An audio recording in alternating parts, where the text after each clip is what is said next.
Assalamualaikum warahmatullahi wabarakatuh. Kami dari kelompok 5 di sini akan mempresentasikan tentang efektivitas situs e-commerce bagi penjual. Studi deskriptif kualitatif pada deskriptif member aktif tokobagus.com. Dengan presentasi ini, kami gunakan untuk pengganti nilai UAS. Kelompok kami terdiri dari Amelia Sukma Lestari, Diani Putri Rosmayanti, Elvi Febriani, Revaldi Dwi Prakoso, dan Rizky Darmawan. Metode kualitatif. Penelitian kualitatif adalah penelitian yang bersifat deskriptif dan cenderung menggunakan analisis. Proses dan makna, atau biasa disebut perspektif subjektif, lebih ditonjolkan dalam penelitian kualitatif. Landasan teori dimanfaatkan sebagai pemandu agar fokus penelitian sesuai dengan fakta di lapangan. Terdapat perbedaan mendasar antara penelitian kuantitatif dengan penelitian kualitatif.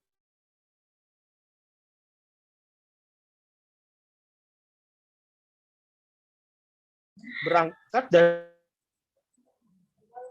data dan berakhir menerima atau penolakan terhadap teori yang digunakan. Sedangkan dalam penelitian kualitatif, peneliti bertolak dari data, memanfaatkan teori yang ada sebagai bahan penjelas dan berakhir dengan suatu teori.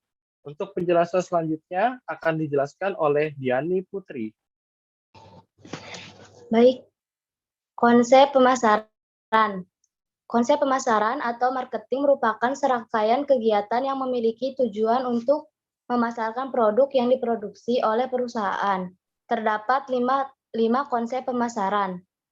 A. Konsep produksi.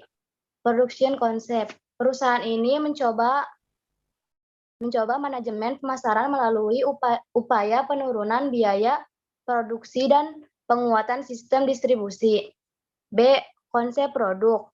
Perusahaan yang menggunakan konsep ini mempercayai bahwa kualitas barang maupun jasa yang dihasilkan perusahaan haruslah bagus.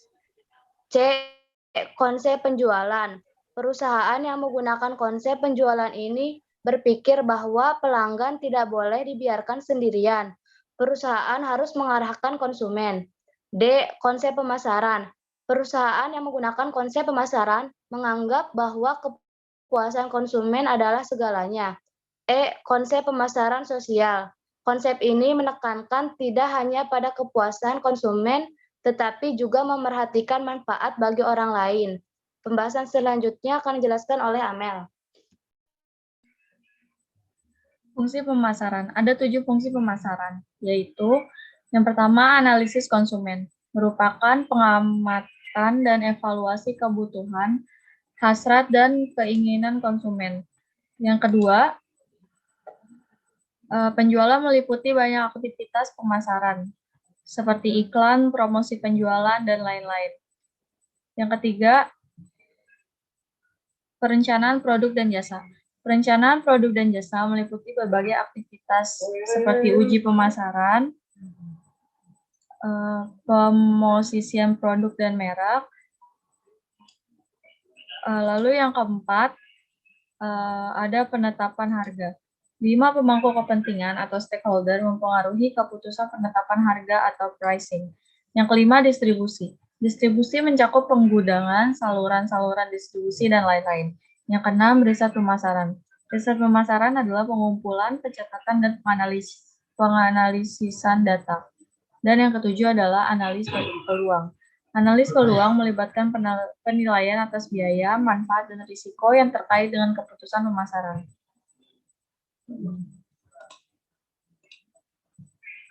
Lalu ada pemasaran online. Pemasaran digital atau online adalah suatu usaha untuk mempromosikan sebuah merek dengan menggunakan media digital yang dapat menjangkau konsumen secara tepat waktu, pribadi, dan relevan.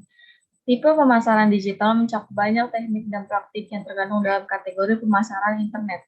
Dengan adanya ketergantungan pemasaran tanpa internet, membuat bidang pemasaran digital menggabungkan elemen utama lainnya seperti ponsel dan pemasaran digital, turut menggabungkan faktor psikologis, humanis, antropologi, dan teknologi. Selanjutnya pembahasan akan dibahas oleh Elvi. Selanjutnya yaitu tinjauan perusahaan.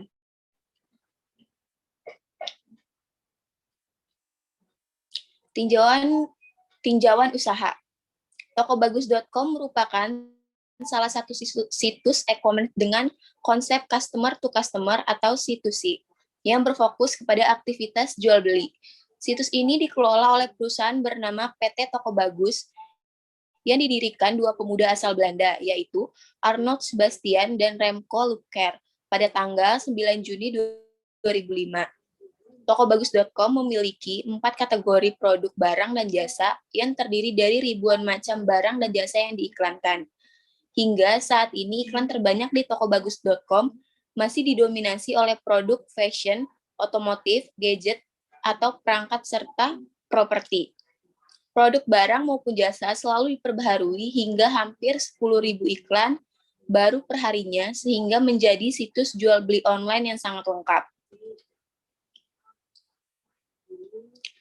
Adapun keuntungan dan kekurangan Toko Bagus. Keuntungannya yaitu, pertama, keberadaan situs e-commerce memiliki jangkauan yang lebih luas karena dilakukan melalui internet yang akan melampaui batas-batas geografis hingga konsumen global. Yang kedua yaitu perusahaan dapat memperoleh konsumen-konsumen baru melalui internet. Yang ketiga, dengan adanya situs e-commerce dapat menghemat sumber daya yang ada secara fisik atau ruang dan karyawan. Situs e-commerce akan dengan cepat mencari dan menemukan produk dan jasa yang diperlukan hanya dengan search engine.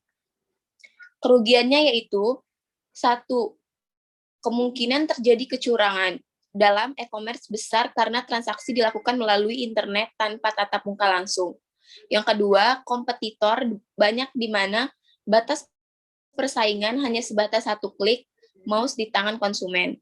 Yang ketiga yaitu keamanan transaksi rawan karena sistem komputer dan jaringan pihak penjual dan pembeli mudah ditembus oleh pihak lain. Selanjutnya akan dijelaskan oleh Rizky.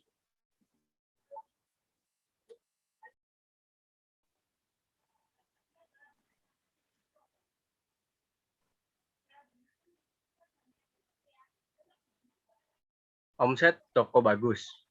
Dalam survei yang dilakukan tokobagus.com, pada Desember 2020 telah terjadi transaksi sebanyak 90.000 kali dengan nilai omset sebesar 300 miliar rupiah.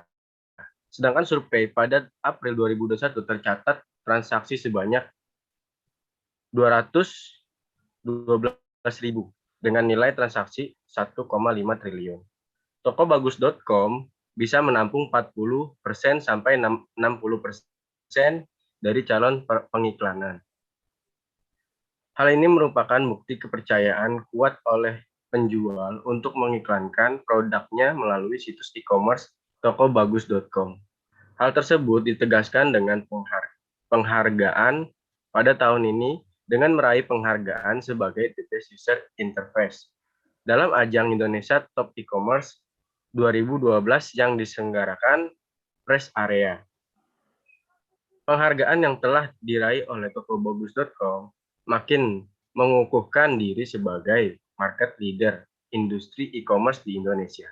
Tokobagus.com juga berhasil menembus jumlah member aktif hingga 2.500.000 orang lebih sejak didirikan 8 tahun yang silam dan lebih dari 100.000 pengunjung Unicube Store setiap harinya.